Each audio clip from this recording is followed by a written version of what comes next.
I've pulled a strand out of the center of each ball of yarn, and I've measured off 2 yards, and this is going to be called my long tail, and then this will be considered my working yarn, the yarn coming out of the skein. So at the 2 yard mark right here, I need to make a slip knot. So to make my slip knot, there's several ways to make it, but this is how I do it. You just wrap this cord, this strand over this like this, so this one's on the top, and then you bring that halfway to the halfway mark across the back of that circle, and then you pull that forward, and then you stretch this side out like this, and you'll notice you have a knot side and a slip side. You tighten the knot side, not too tight, and you leave a loop that's big enough to fit over your hand like this. And this will count as your first stitch. And now I'm going to show you how to cast on 4 more stitches, because this is a multiple of 5 stitches that we're going to be arm knitting. Okay, so to cast on, I've got my long tail over here and my working yarn over here, and I'm just going to go like this with my fingers spread out like this, and then I'm going to lift them up, and now you see just 2 strands across my hand. Now the first strand here, I'm going to go underneath it like this, then I'm going to curl this hand in and grab the outside of this loop over here and bring that through here and just put that on my hook. You don't twist it or anything, you just lift it onto your hook like this, and then you tighten both strands like that. So it should look like that on your arm. So now I'm going to go in again like this underneath the 2 strands like that. Just lift it up like this. Now I have the 2 strands.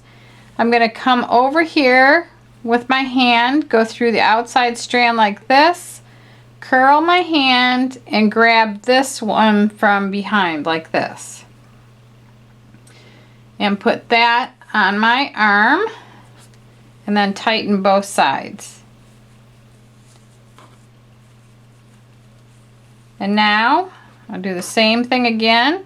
You don't have to use 2 fingers, just as long as you grab those 2 strands up like this, and then you go under this side and grab this side and put the next one on your arm like that, and then you tighten both strands like this. Now I have 4 double strands here, so this will be 4 stitches, and then the last one is up again like this. So you're going like this. You got to make sure that the long tail's over here, because it's using all the yarn here to create these loops, and that's what you want to have happen. You don't want to have this creating the loops. So now I'm going to go under here, pick this up, grab this loop from this side, go over and get this loop, pull it off, let this loop drop down, and put this loop on my hand just like that. Then I'm going to tighten both strands like that. So that's my cast on right there. Now from this point forward, I will not be using the rest of this long tail, and I'll sew this end in when I get finished. So now I'm just going to be using my working yarn, and to do row 1, you hold wherever the loops are, you hold this in your hand like this. You take the opposite hand like this, and all you do is pull this over and put the loop on your opposite hand like that. And then you tighten up the strand.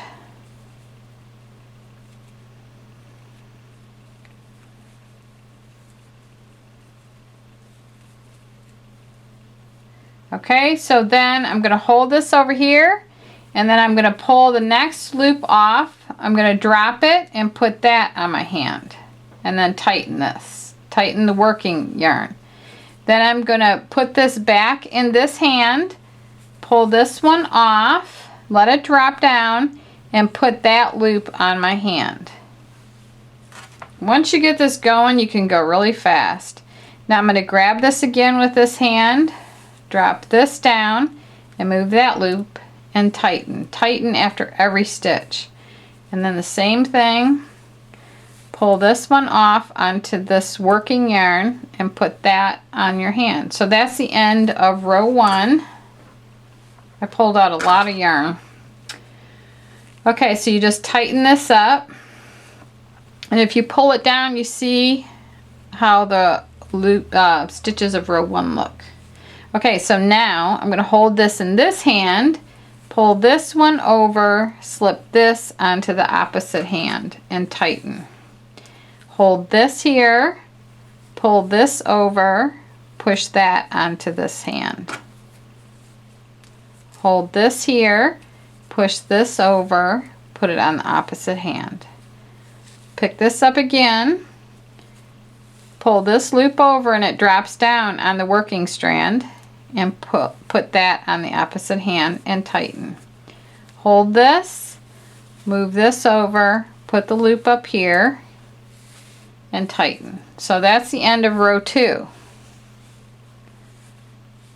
Okay, so let me do this again. Hold this here, pull this over, move the loop over, and tighten. Put this back in this hand, pull this loop over and drop it, and put this loop on your hand and pull. Hold this back over here, move this loop over, drop it, and put it over here and tighten. Hold this here, move this over, put it on your hand, and tighten. Last loop, you're holding this here, pull this over, put it on the opposite hand, arm, and tighten like that. So that's the end of row 3 right there. Okay, I'll do it one more time from this side. Hold this, move this loop over, push that onto the opposite hand, and tighten. Hold this, move this off, push that on the opposite hand, the new loop.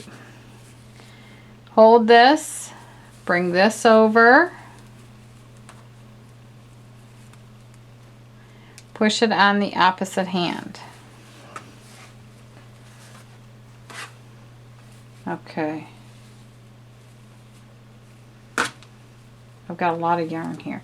Okay, hold this, move the loop, old loop off onto the new loop, and put the new loop on your opposite hand. Okay, and hold this, pull this off, and push it onto the opposite hand. There. So that's the end of row 4, and now I'm going to show you how to bind off. Okay, so when you bind off, it doesn't matter which side that you end up on. When you bind off, you want to make sure that you have at least 2 yards left. So when you use up the 2 skeins, and when you look down and you see, oh, I only have like 2 or 3 yards left, it's time to start binding off. So it doesn't matter which hand you land up with. If the loops are all over here, you can bind off either side. So right now I'm going to bind off from this side, and to do it you just start the row like I've just showed you, and you grab hold of this, drop the loop off, put that over here, and tighten. Then you do the next one the same way. I'm holding it here, move this off and drop it and put it over here. So now I've got 2 loops, and what I'm going to do now is to just drop my working yarn for a minute and take the first loop that I pulled off and bring that over the last loop that I just pulled off. So just pull it off and just let that drop. So then pick this yarn up again,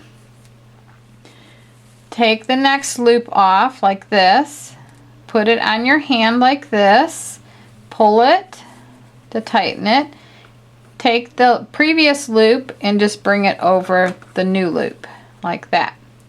Pick your working yarn up again, slide this over, slide that on new loop on your hand, take and tighten it, always tighten. Take the previous loop, bring that over the new loop like that, tighten both strands, pick that up in this hand over here, take the last loop off like this, slide that onto your opposite hand, tighten it, and take your previous loop and move it over that loop like that. Okay, so you're left with one loop. You take that off your hand, make sure you don't drop this, and then you'll see here that you've got a little row of chains, and that's where I bound off. So then you take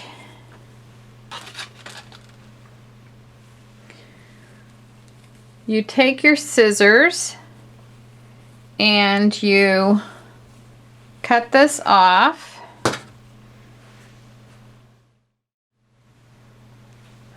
So now when you bind off, you just cut maybe about 12 to 18 inches. I still have my loop here, so when I'm going to cut a little ways away from here like this, and then I'm going to with the loop that the last loop that I took off my hand, now I'm just going to take the entire end and stick it through that loop, and when I pull it like this, it locks it, and that pretty much won't come out right there. So you can pull it real tight, and then to weave the ends in on this thing, I really would just move these through the stitches, and then when maybe you want to follow the existing strands and just move them in and out around the scarf, and then at some point you can just maybe on the back side see if this looks like a knit stitch here, and then back here is a different look to the stitching. Okay, so then back here you could find a loop in the back and then just maybe bring a loop up like this and do one of those slip knots again where you pull the whole strand through. So something like that, and then just cut that off to finish it, and always cut flat. So then sew your other end in.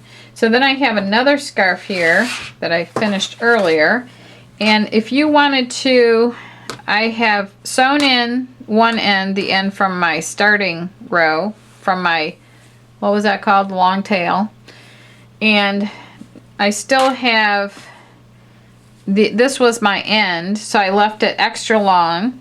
And so what I would do if I wanted to sew this into a cowl is lay the whole thing out so that my stitches are all facing the same direction. So I've got all my stitching here, and then I would just sew that together like that. And if you wanted to, you could twist it, and to twist it all you'd have to do is just turn this when you're sewing it together. But right here, all you'd have to do, this is the end right here. Now this was the beginning, the cast on, and this is the bind off right here. So you just match the 5 stitches together. You take your double strand, your leftover strand here. Okay, and then I would just do this by hand. You can use a big safety pin, you could use, they have big weaving needles, or you could use a crochet hook to help with this. But the stitches are so big that you could just grab a couple of strands like this, and then go over here and grab, it almost looks like a crochet chain up here. Grab a couple of strands over there and just bring that back and forth through the stitches like that. So see that? You won't even see that once it's all together. So just keep going back and forth with the strand and then weave it in like I showed you on the last piece. So I hope that you really enjoyed this video. I think it's just a lot of fun. It has a lot of possibilities for other yarns. And I can totally see doing an afghan out of something like this. You'd have to cast on somewhere between 30 and 40 stitches. And your long tail would be, I figured it out, I think it would be, you'd have to add a yard for every 3 stitches that you wanted to do. So this was 2 yards for 5 stitches, and then it was 3 yards for if you wanted to do something with 8 stitches, and then so it was like adding a yard for every 3 stitches. So anyway, I hope that you enjoyed this, and thank you very much for watching, and be sure to subscribe to our channel. Thank you.